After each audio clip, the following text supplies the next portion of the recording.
Welcome back to another episode of Bree Talks MMA.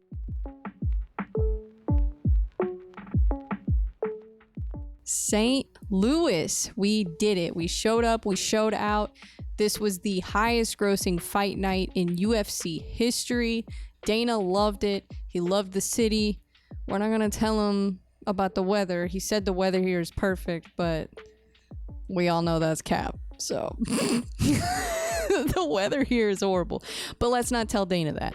We'll wait until we get a pay-per-view, and then we'll let him find out naturally. But he did love the city and the crowd, and the fighters loved it, the fans. It was an incredible event. I was grateful for the whole experience, being able to cover this as media, and going from UFC 300, my first UFC event, to then my next event covering UFC in my hometown was just, I couldn't have asked for a more perfect scenario. I mean, that was just amazing.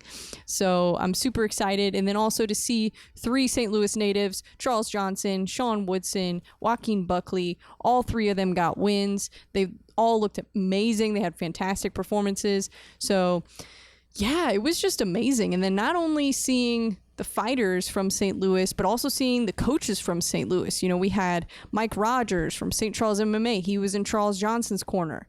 We had Andrew Ebers from Wolves Den. We had Jordan Dowdy from Wolves Den. We had Matt Owen from Project Deliverance in Sean Woodson's corner. And then also in Buckley's corner, he had, I believe, one of the coaches from St. Louis Boxing Academy. I can't remember his name. I don't really know them very well, but I would like to get to know them if I can, and would love to train there. It seems like a really cool gym. And then Edric Dillard from Finney's MMA. And then I think the other guy in his corner was Travis Brown, I want to say. I can't remember, but I know he had all St. Louis people in his corner. And in Charles Johnson, he had Mike Rogers, who's from St. Louis, but he also had Joaquin Murcielago. So I thought that was really cool that he had both of his, his original team and his new team, both coaches in his corner. I thought that was really cool. And just, the whole experience was so awesome. And yeah, we're going to get into it. We're going to talk about all of it. I haven't rewatched all the fights, but I did rewatch the Sean Woodson fight, and I did rewatch the Charles Johnson fight. So I also rewatched Goff versus Waters, and I can't remember. I rewatched another one too. Oh, I rewatched Olberg versus Menefield. I still can't get over that. That knockout was insane. That was absolutely insane. So let's just kind of start with the first fight of the night. We had JJ Aldrich versus Veronica Hardy. This was kind of a slow starter. It kind of took them a while to get into the fight, but once they got into it, it was a fun fight. And I thought that Veronica Hardy looked great, but I thought JJ Aldrich looked great too. And this was kind of what I expected. I expected it to be a competitive fight, just with them both being so good. And yeah, but Veronica, she looked really good. I noticed, sometimes in these fights where there's not a whole lot of action, what I like to do is pay attention to little details of what they're doing. I like to look at their footwork, their movement, their defense. I like to look at things like that. Because even if they don't have the flashiest performance, or they don't get a knockout or a big finish, I think there's still things to appreciate and take away from those performances to give you an idea of what kind of fighter they are and how they're going to perform in their next fight, and how they're going to do against other fighters, with different matchups, different styles. So, this was a hard fight for her. So, for her to take a bunch of risks fighting a vet like JJ Aldrich would have been, a little probably not a good idea, but I do like the way she fought in this fight. I thought it made sense. And yeah, I mean, I honestly didn't know who was going to win by the time this was over. I thought they would give it to Veronica Hardy because it looked like she was ahead, but yeah, it was interesting because I know she got stunned at least once by JJ in this fight, and JJ did have some great moments. But yeah, at the end of the day, I thought Veronica pretty much dominated. But JJ, she did really good. She had some good moments, and especially in the last round, you know, I thought JJ did really well. So yeah, it was a hard fight to score just because there wasn't much action in the first round. But at the end of the day, the first round and the second round, I thought Veronica clearly won. And then the third round was good. It was a good round. But yeah, I really like Veronica Hardy, and I liked her before this, but yeah, seeing her fight in my hometown, I got to sit cage side for that one, so that was awesome. Yeah, it was great. And then the next fight after that was Charles Johnson versus Jake Hadley, which I was very excited about, with Charles Johnson being the pride of St. Louis. He's from here, and not only is he a fighter from St. Louis, but my dad was telling me that he used to follow his career as, you know, an athlete when he was doing wrestling and track. And my dad's really into wrestling and track. He used to take us to go to track meets and wrestling meets all the time. So who knows, I might have seen Charles Johnson running at one point, because we went to a lot of track meets. So that'd be really funny if I was there for one of his meets. But yeah, he's just very athletic. He's very technical. I was so impressed with him in this performance. Not only of, you know, obviously he was landing some really nice shots. His footwork looked beautiful. Just every movement was calculated. It was very, very clean, technical. He made it look very pretty, you know, even when he wasn't landing, even when he wasn't throwing, just the way he was moving, was just beautiful. So I really liked this fight, and it was pretty much what I expected. I expected this to be a very technical fight. I expected this to be, you know, exciting, but not like a, you know, not like a firefight exciting, but a very technical kind of exciting. And he dropped Jake Hadley in the second round. And I thought the fight was going to be over, but, you know, Jake Hadley got back up, and then they kept going, and Charles just kind of continued to dominate the more the fight went on. So I thought that was a really great performance, and very excited for his career at this point. I mean, you know, he got the win in his last fight before this, and now beating Jake Hadley, who's a very game opponent, with an impressive resume as well.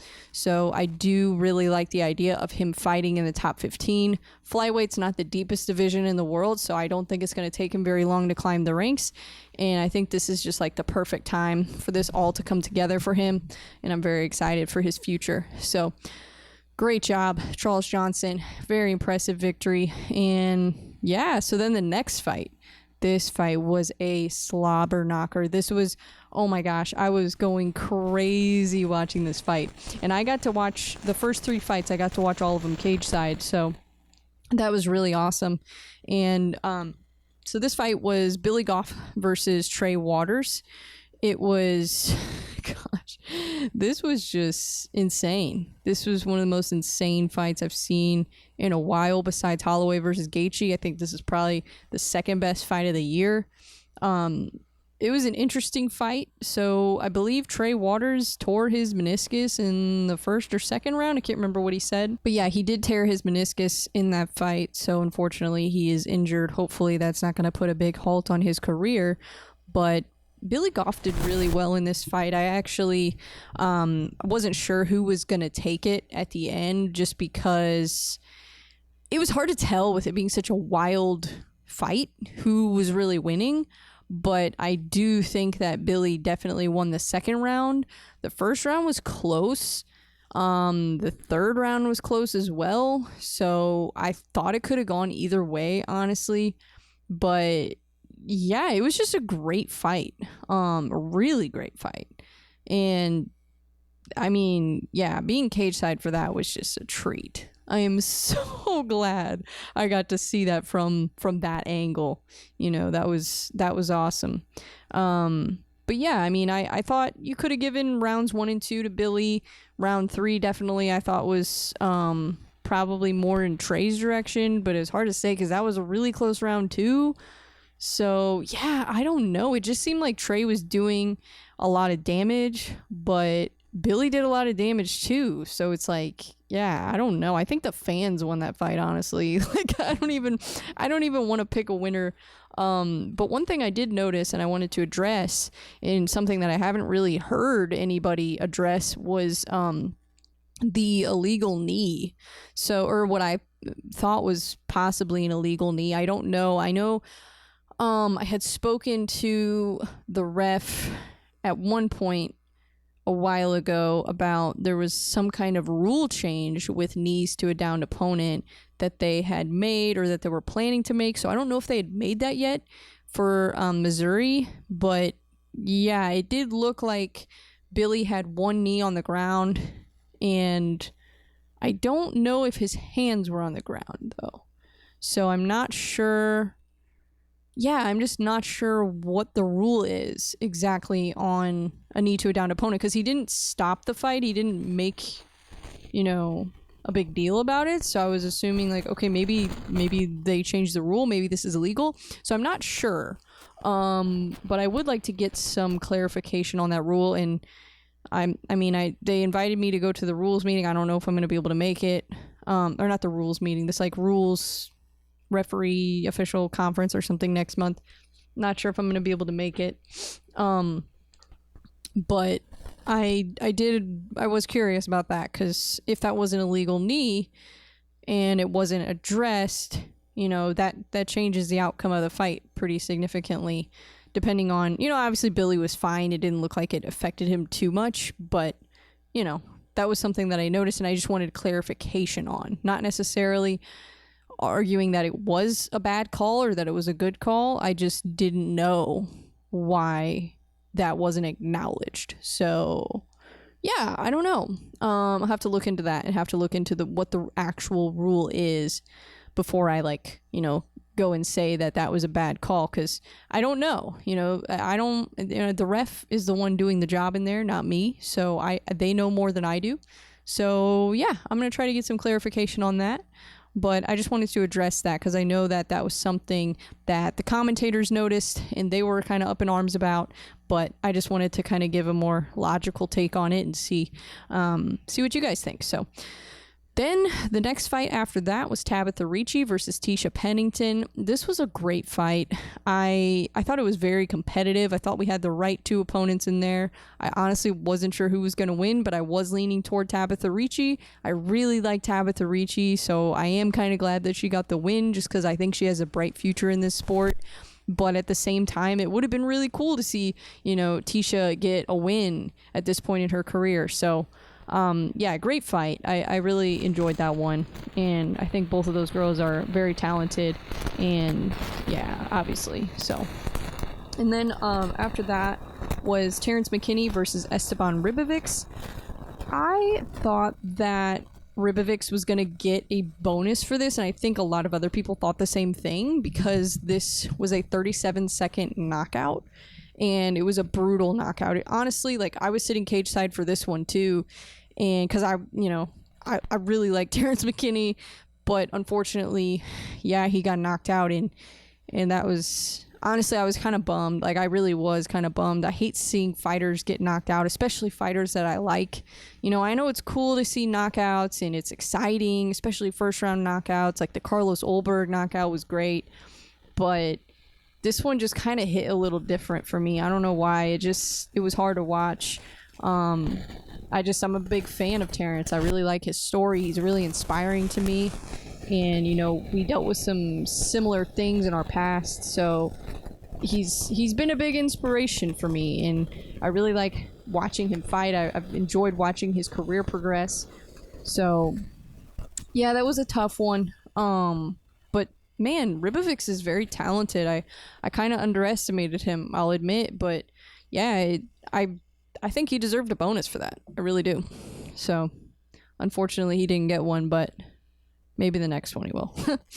But then after that was Chase Hooper versus Vyacheslav Borshev, and this fight was wow. I don't know if you guys have seen the striking differential, but it was 129-2. So, yeah, I mean, that was borderline manslaughter. I don't know if you guys saw the welt on Borshev's head, but it was really bad. And everybody was telling me that Chase Hooper was going to get knocked out in this fight. And I'm like, I don't know where you guys are getting this idea from. I'm like, I think Chase Hooper, I think this is going to be the best performance we ever see from him. And it was. And I don't know why people will ever bet against somebody who has a child on the way. That's crazy. He needs money. He's, you know, he's going to have a baby. Babies are expensive. So, of course, he's going to try to put on a good performance and get that bonus. But yeah, a lot of people doubted him. A lot of people doubted Chase in this fight. And I think it's just because they don't think he has good striking. And to be honest, for a while, he did not. His striking was not very good, but his grappling was very good from the start. So I think that he's starting to evolve into a complete fighter, which is great because he's only 24. You know, he's in the lightweight division, so it's going to take him a while to kind of climb up there and get in the rankings. But this is a great win for him to have on his resume. And the striking differential alone, just, geez. I mean, that was insane. I'm actually surprised they didn't stop the fight sooner. I mean, he had to submit him to get the fight over with. And Borshev just looked like he was just completely battered by the end of the fight. So I would have liked to see that stoppage sooner. But it is what it is. You know, it happens. Like I said, I'm not the ref. I'm not the one in there doing that. That's their job, not mine. So it's hard for me to really criticize if I don't understand, you know, the reasoning behind a lot of their things that they do. So I don't know, but it is what it is. But yeah, great performance from Chase Hooper. That was beautiful. He is really starting to evolve, and I'm really excited. And then the first fight on the main card was Waldo Cortez Acosta versus Rebelis de Spain. I was wrong. I was wrong. I think we were all wrong on this one. And part of me wanted to pick Acosta, but it's just, I can't pick against an undefeated fighter. I just can't. Like, it's too hard. And Rebelis had some good moments in this fight, but at the end of the day, he just got out-wrestled. It wasn't an exciting fight at all. Yeah, it was, I don't know. I mean, he did what he needed to do to win, because you don't want to take chances with Rebelis. You know, you don't want to, yeah, that would be stupid. So he did what he had to do to win. I respect that. And yeah, I mean, it's the problem with this is that now everybody knows Rebelis has zero ground game. I mean, he looked like lost on the ground. He looked like he had no idea what was going on. So that is very concerning to me for his career. And this is why I really didn't want to see him matched up with a grappler this early, or somebody who has any bit of grappling, because obviously that's a very big weak point for him that he needs to work on if he wants to actually make it in the UFC, because that is not going to get you very far. You know, no, because like even some of the fighters at heavyweight that aren't grapplers are good at grappling. You know, like Marcin Tybura, who just beat Tai Tuivasa. Not known for his grappling necessarily, but does have it, and that would be a problem for Rebelis too. There's a lot of fighters in that top 15 that could cause him problems. So yeah, that's unfortunate. He had a lot of hype around him, especially with him just being so physically imposing. 6'7", just gigantic genetic freak. So I was really excited about him, but yeah. We'll see who he gets matched up with next. If he gets matched up with a striker, then I'll probably feel a little bit more excited about it, but we'll see. Hopefully not another person who's just gonna take him down and lay on him the whole time, which isn't what he did. He was throwing a lot of punches on the ground, and at one point I did think that Rebelis was going to get finished, so I do think he was trying to finish the fight. It's just, you know, it's heavyweight, it's a slow pace, and a lot of times fights like that they're going to be boring because Rebelis has no takedown defense, no get-ups. You know, it's just, that was not good. But the next fight, Alex Caceres versus Sean Woodson. This was a great fight. Very fun. Obviously, it wasn't, you know, fight of the night like Billy Goff versus Trey Waters, but it was a very technical fight. And exciting to see two very different styles kind of come together with striking. So Alex Caceres, I thought, fought really well. He gave Sean Woodson a tough fight. which is what I expected. And Sean gave him a tough fight too. I mean, I feel like this fight was close, but I still do think that Sean Woodson, I thought he won all 3 rounds. And when I first watched it, I thought that he won the first 2, and then I thought Alex won the 3rd. But then I watched it again, and I thought Sean won all 3 rounds. So I think it was kind of difficult for people to really see what was going on in that fight. I was right in front of them. I could see it very clearly when I first watched it. So in the second round, I think that was the round a lot of people thought was closer than it actually was. And if you look at the strike count, it was close. But the problem is that this is the same thing that happened with Sean Strickland. Like, the way that Sean Woodson fights, he uses a lot of defense. So he's blocking, he's slipping, he's ducking, like he's using defense, he's blocking a lot of those shots. So it looked like Caceres was landing a bunch of shots, but he really wasn't. Sean was blocking a lot of them. So like there was one sequence in there where Sean blocked every single shot that Alex threw, and it was like an 8-punch combination with like a kick or something like that. I don't even remember what it was, but yeah, I mean there were plenty of times that it looked like Caceres was landing and throwing more, but he wasn't landing clean. Sean was landing clean shots. That was the difference to me. Sean was landing the cleaner shots. He was using his jab really well, very effective with that. And his footwork looked amazing. He was flowing in there. And he said he wasn't happy with his performance. I thought it was a good performance. I thought it made sense considering his opponent, how he fought. So I do think that this was a good performance from Sean. I do think that the weight cut probably affected him quite a bit and made him a little slower. He did say that he felt slow. He said this was the worst weight cut he's ever had. So at the end of the day, I think that this was a really good learning experience for him, and this is going to really help him in his next fight, really dial some things in. So I think that, yeah, it was a great performance against a very difficult opponent in Alex Caceres. And yeah, I thought Sean fought a good fight, and I thought he won. I thought it was... I didn't understand the controversy necessarily. I mean, I kind of did, just because, you know, it was close, but I didn't think it was close to the point where you could have given it to Alex. I thought it was very clear that Sean won the fight. And I would say the same thing whether or not I'm from St. Louis, because, you know, if it was that close, and there are people from St. Louis who think Alex won, and that's fine. You know, everybody's entitled to their opinion. It is what it is. But I didn't think it was as close as some people are saying. I thought it was all day Sean winning that fight. But it was competitive. It was very competitive. And then the next fight was Diego Ferreira versus Mateusz Rebecki. I thought Mateusz was going to win this fight. I'm not going to lie. I thought he was going to win just because, not because I didn't think that Diego was good, because obviously everybody knows Diego is a monster if they know MMA. You know, if you've been following the lightweight division for long enough, you know Diego Ferreira. And I've been watching him for a while.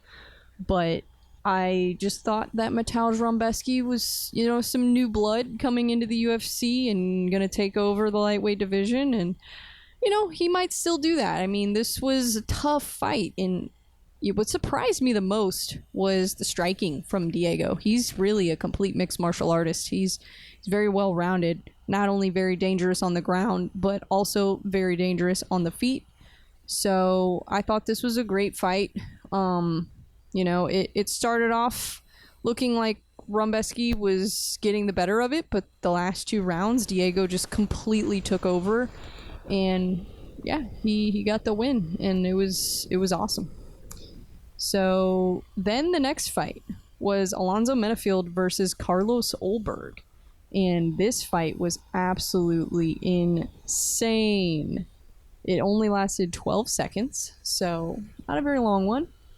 But it was a great fight and great performance from Carlos Ulberg. Well, I guess not really much of a fight.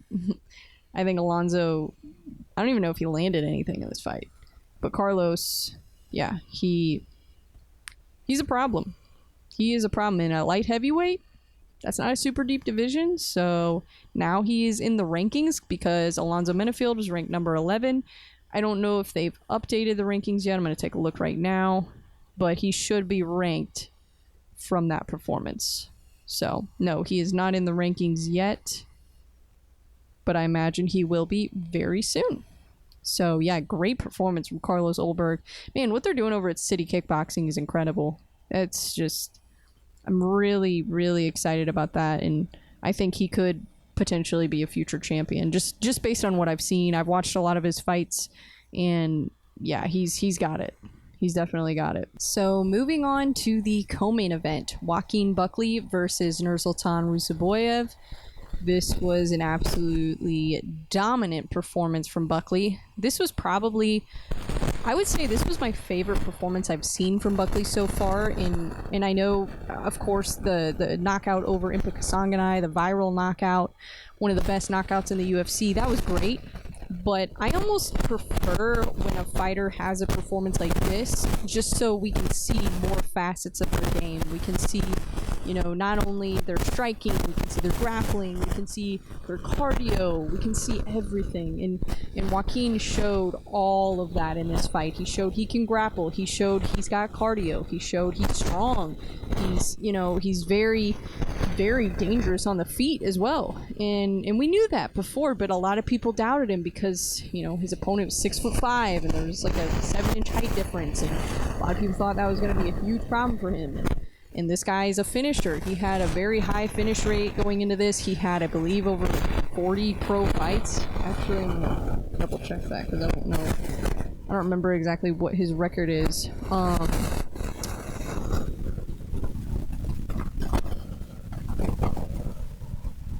Yeah, he was 34-8-2 going into this, so he's now 34-9-2. So yeah, over 40 pro fights. That's insane. And he had 20 wins by submission. And Buckley took him to the ground. So, yeah, that was impressive. That was impressive. And I really like that he called out Gilbert Burns. Well, I know he called out Conor McGregor, but, like, he didn't call out Conor McGregor because he thinks he's going to fight Conor McGregor. He just wanted Conor McGregor to respond. And it was honestly pretty genius because that, you know, just having Conor McGregor even mention your name is a big deal. So I understand why he did that, and I respect it because he's trying to market himself. He's trying to put his name out there, and sometimes you got to do things that are a little crazy and that maybe people will be like, what is he doing?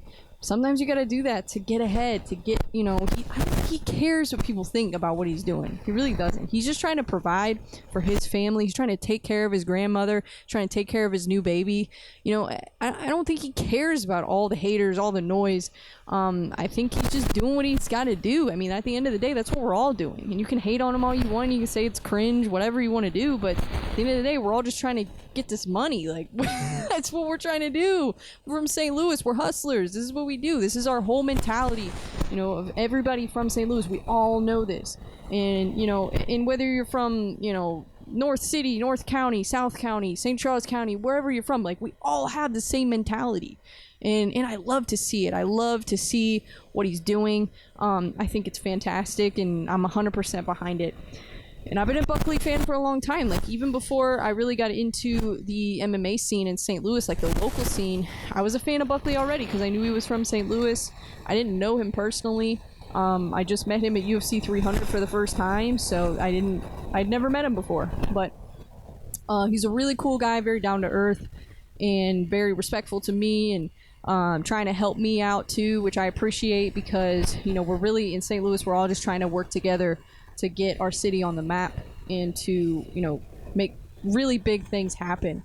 And that's why at the press conference I asked Dana if we would ever get a pay-per-view here, because I think we deserve it. I think we showed up, we showed out, and yeah, we deserve it. And he said yes. He said we could do a pay-per-view here. So I would definitely think that Buckley would be on that one, and that would be really cool. So we're hoping for UFC 314. So most people from St. Louis know 314 is the St. Louis area code, and it's a big deal for St. Louis. Like, we have the 314 day, you know, March 14th, and it's a big part of our culture here. The 314, just, you know, when you say 314, everybody knows what you're talking about. They know you're talking about St. Louis. And so UFC 314, I believe that would probably be around May. Should be around the same time. So Dana, you know, you said you like the weather here. Well, it'll be similar weather next year in May. So why don't you bring the UFC back here for UFC 314, St. Louis's first ever UFC pay-per-view. Let's make it happen. Let's do it. And let's get Buckley on the card. Let's get Sean Woodson on the card. Let's get Charles Johnson on the card. Let's get Michael Johnson on the card. Let's get Evan Elder on the card. Let's get Dakota Bush, Jordan Howard, all these up-and-comers that are probably going to have a bunch of wins by then and are going to be ready to go in the UFC. Let's make it happen. Let's get as many STL fighters on that card that we possibly can. Let's go. So anyways, that's what I want. I want St. Louis to thrive. I want St. Louis to have their moment. And you know, we've lost sports teams. We lost the Rams. That was a huge hit to St. Louis. When COVID happened, we didn't have any sports going on here. That was a huge detriment to our city. And I saw, because I was living in Dogtown at the time, and I saw the shift. When COVID happened, I saw it just, the city really took a big hit. The crime went up.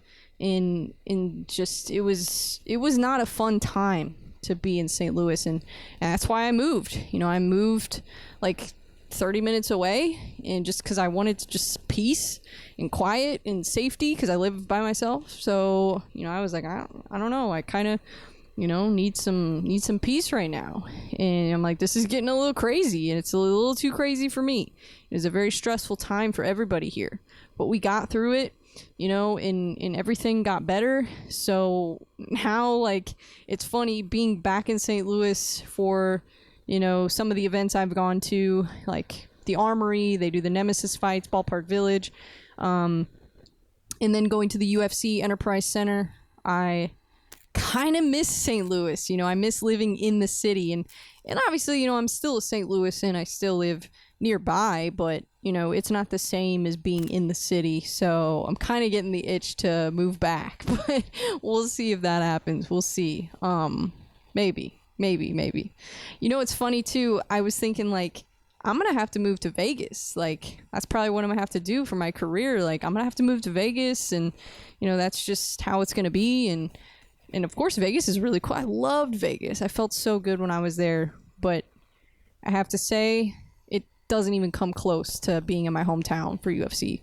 This was the best possible thing that I could have ever been a part of, and I'm excited for the future. I'm excited to be a part of the next one. So yeah, I think I'm gonna stay here. I don't think I mean, it'd be cool to move to Vegas, of course, but I don't know. I kind of want to stick around. I like what we're doing here in St. Louis. I think I want to stick around here for a while. And if things keep moving the way they're moving, I don't really know if I'm ever gonna leave, at least not for a while, at least not till I'm like retired and want to be in my old lady phase and live in my little house on land and have peace and quiet. Maybe then I'll leave, but I think for now, I think for a while, I think I'm gonna stick around here, and I think I'm gonna keep trying to help grow the St. Louis scene. I don't think I'm done yet here. I think I still have a lot of work to do here to help our community. And so yeah, you know, I don't want to leave. I don't want to turn back on my city, and you know, I wouldn't be able to help as much if I wasn't here. And so, you know, I want to stay here.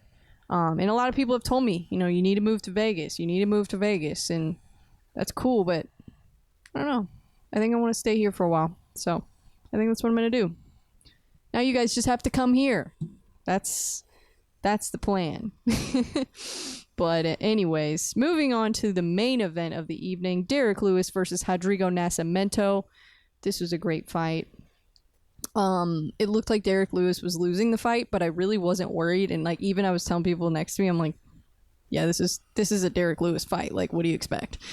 Like, this is what always happens. And then he's just going to knock him out. And that's exactly what he did. And that was what I predicted. I predicted that he would probably lose this fight and then knock him out. And yeah, that's exactly what happened. So yeah, I mean, how can you not love Derrick Lewis? And he said he's going to be doing WWE, which he does have 6 fights left on his contract with the UFC, so he's not leaving the UFC. Just to clarify that, he said he wants to do WWE. Dana said he would allow it, and he's going to do both, apparently. So I think that is amazing. That's going to be so great for his brand. It's going to get so many more eyeballs on him because now not only is the UFC fan base going to know him, but the WWE fan base as well. So I'm very excited about that. And yeah, it's just great to see. I mean, Derrick Lewis is one of my favorites in the heavyweight division.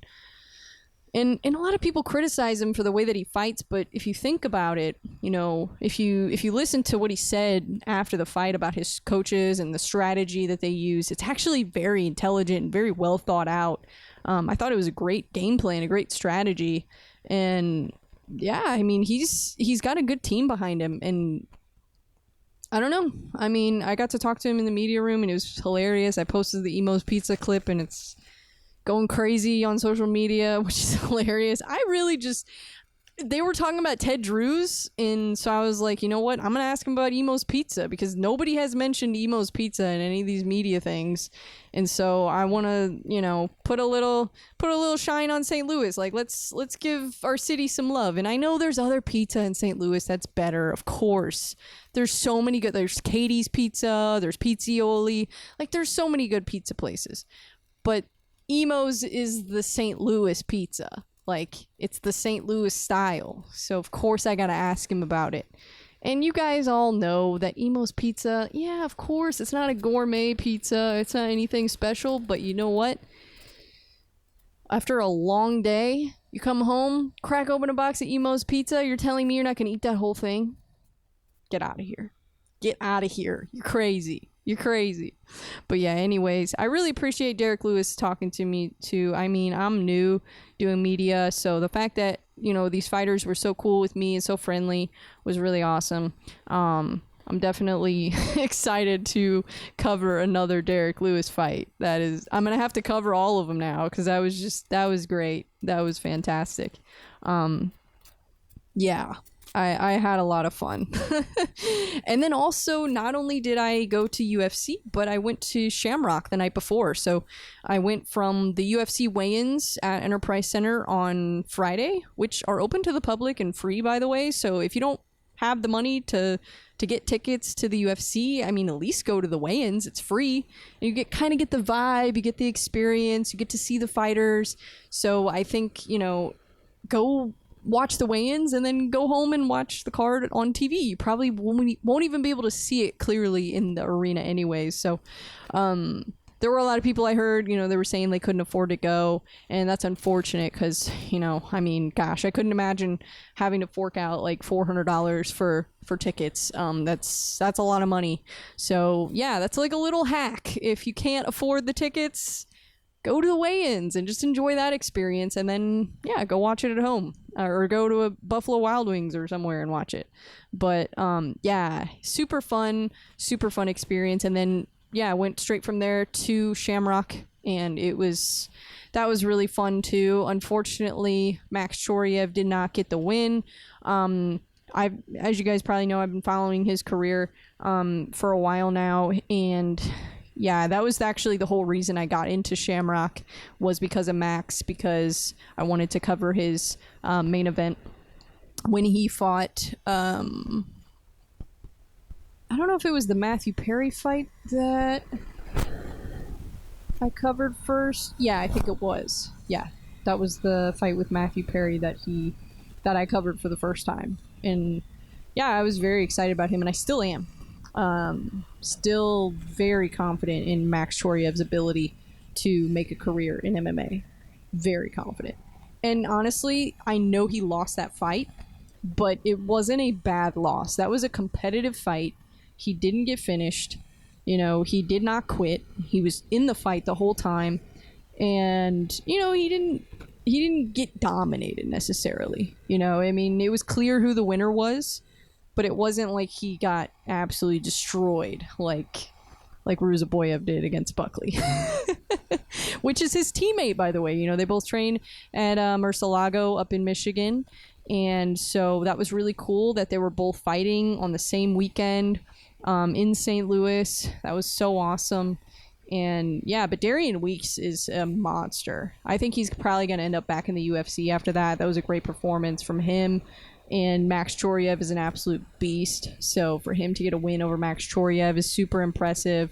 And I think this is a good thing for Max, honestly. He's still young. He's got plenty of time left in his career. And, you know, I think for him, this is more of an experience gain than anything. I think that he's going to gain a lot of valuable experience from this fight. He fought somebody who was on a much higher level than him. He fought somebody who had a, you know, more experience than him, a lot more experience, more than twice the experience that Max has in pro MMA. He was a UFC vet. So I think that this is not a bad loss for Max Choriev. This is not the end for him by any means. He's going to be back, and I think he's going to win his next fight, and then he's going to be right back on track. So, yeah, it was a good fight. Darian Weeks, very impressive. Very, very impressive. And I say that because I know how good Max is, and I know how hard he works. And, you know, I've just heard from so many people about his work ethic and his drive and just his talent in general. So, very disappointing, but at the same time, I actually think this will be a good thing for Max because he's getting his first pro loss out of the way, which I think is good. And he's going to move forward from this. He's going to learn from it. He's got that experience now. He showed he can hang with somebody who's been in the UFC, which I think tells you more than if he would have just gone in and knocked somebody out. I think this was good for him. You know, I really do. So I'll always be a Max Choriev fan till the end. I mean, he's just an absolute monster. And just, it was really cool. It was really cool seeing him main event in St. Louis and then seeing Buckley, his teammate, you know, and Charles Johnson. You know, they all train at Murcielago. So very cool. But yeah. Shamrock was awesome. I'm trying to remember all the fights that I really enjoyed. I mean, I enjoyed all of them, honestly, but there were some that stuck out to me more than others. Ian Houston versus Nuriel Henry was a beautiful fight. Oh my gosh, it was just nonstop action. Ian Houston, I mean, again, like, I know he lost that fight, but he's a beast. He is a savage. He didn't quit. He didn't give up. So I think he's going to be back. And he was fighting somebody who has more experience than him. You know, this was a big step up for Ian. And Nuriel is not an easy fight at all. Like, when I saw that announced, I was like, oh, wow. I was like, this is a crazy fight, you know. And, of course, Ian Houston is very talented. So it was kind of 50-50 for me going into it. I was like, I don't know. I'm like, I don't know who's going to win this fight. I really don't. But yeah, Nuriel is very talented, and he's very, like, he just has a very unique style with his capoeira background, and you don't really see a lot of fighters with a background like that. And I've been watching Nuriel for a while too, and he's really impressed me. So very excited about him and his career and his future in kickboxing and in MMA. You know, he's doing great, and he just seems like he's got a really fun personality too. So, and I've heard he's a really cool person. I don't know him personally, but I've heard he's really cool. So very excited for him, and excited for Ian too. I mean, that was a great fight, you know, no shame in that loss. And then also, I'm trying to think of another one. Joseph Murphy defeated Gabe Stein. You know, obviously sucks to see Gabe lose, you know, but Joseph Mercy, why do I keep saying Mercy? I think it's because of Murcielago. I keep hearing that in my head. But Joseph Murphy, he put on a great performance, so I got to give him his flowers for that. That was knockout of the night, and yeah, it was a great performance. But of course, yeah, you know, you never want to see people lose that, you know, you've been following for a long time and you've known for a long time. You know, he used to train at St. Charles MMA, which is where I started training. So yeah, I mean, it sucks, but this is how this goes, and that's why sometimes it's hard covering this sport, because you're gonna see your friends lose. Sometimes you're gonna see people get knocked out, like Terrence McKinney when he got knocked out. Like, that was just devastating. I was like so upset about it, especially with seeing him, like, you know, him and Sean kind of showing love to each other, which is cool, you know. And Sean also knocked him out on Contender Series. But yeah, it's just, I don't know, it just, yeah, it sucks. But it is what it is. I mean, that's how this goes. That is how this goes. So it is what it is. But I am trying to find the other fights on the card because I don't remember all of them. Oh, Eric Polavina. He's another guy from Finney's MMA. He won his fight. I would say probably comeback of the night because he was getting beat early and then turned it around and knocked the guy out. It was beautiful. Absolutely beautiful. He's a savage. He's an absolute savage. And I'm going to bring him on my podcast because I want to talk to him. He seems like he's young and hungry, and he really wants to make it his name for himself. So, yeah, I'm excited about him. I'm going to bring him on and see what he's all about and talk to him and, you know, see what his goals are. And I want to learn more about his background, where he came from. You know, I really like talking to these young up-and-comers that are really, really new because, you know, you never know where they're going to go. And so getting back to Shamrock, I also wanted to give a shout out to Wayne Cretter for winning his fight. He put on a beautiful performance, showed incredible boxing, and it was awesome. Trey Crawford lost his fight. Scott Etling won, but he showed a lot of heart in that fight. I remember his corner telling me that he injured his arm in, I think it was like the first or second round, and made it all the way to the end. Didn't quit for a second. Yeah, I mean, it was just, he had a disadvantage in the grappling, clearly, and I think that was a huge problem for him. But in the striking, he looked great. So, yeah, unfortunately, you know, love to see Trey Crawford win, but yeah, I think it was just the grappling that was a problem for him.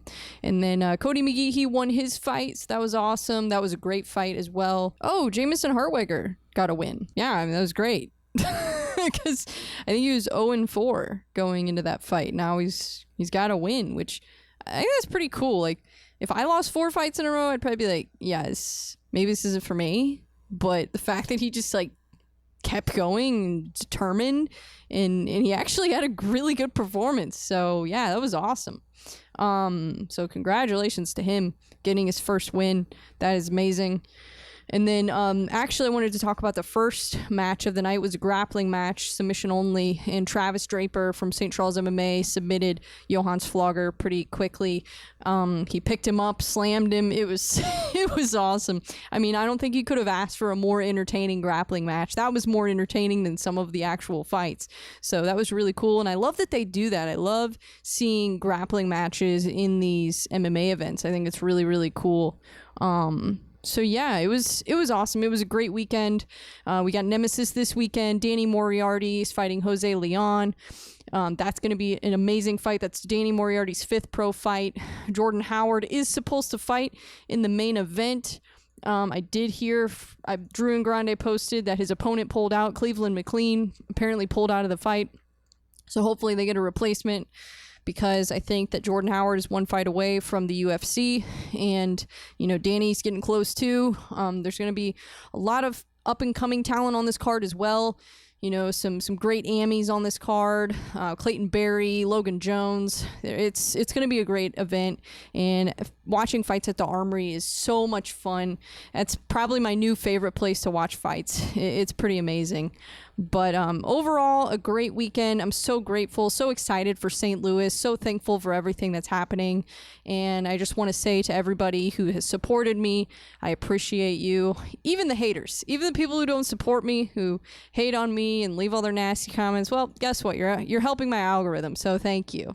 But anyways, I love everything that's going on, of course, and I'm probably going to do a couple more episodes on this topic, not on this podcast, but on my other podcast. Probably going to have a few guests on to kind of recap UFC St. Louis and Shamrock and Nemesis. So be on the lookout for that on my other channel. But anyways, just wanted to get on here and kind of do a little recap of everything that happened. I am a little exhausted, so I'm sorry that maybe I didn't have as much energy as I normally do, but this weekend took a lot out of me, but it was worth every second of it, and I'm excited to keep it going with Nemesis on Friday, and I'm covering that, so that'll be fun, and super excited. So thank you guys for watching. I appreciate it, and I will see you guys next week. Bye.